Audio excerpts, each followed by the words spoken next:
వెర్రివాడా, ఈ రాత్రి నీ ప్రాణాన్ని కోరుతున్నా.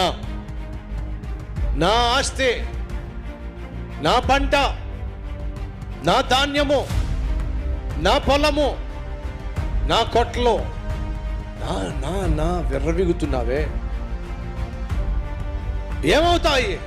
నీతో వస్తాయా? రావే. నువ్వు పరలోకానికి వెళ్తావా? వెళ్ళవే. జాగ్రత్త. సంపాదించాల్సింది లోకంలో ఆస్తిపాస్తులు కాదు, పరలోకమందు ధనవంతుడు కా. అక్కడ ఆస్తిని సంపాదించు, త్యాగపూరితమైన జీవితం జీవించడం ద్వారా అక్కడ ఆస్తిని సంపాదించు. నువ్వు కలిగి ఉన్న దాన్ని ఎవరో ఒకరి జీవితాన్ని వెలిగించటం కోసం అక్కడ ఆస్తిని సంపాదించు. చేయగలిగిన మేలు చేయడం ద్వారా అక్కడ ఆస్తిని సంపాదించు.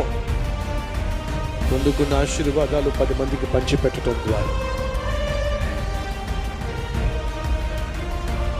క్రీస్తు పేరట నువ్వు చేసే ప్రతి మంచి పనే పరలోకానికి నీకు ఆస్తిగా వస్తుంది.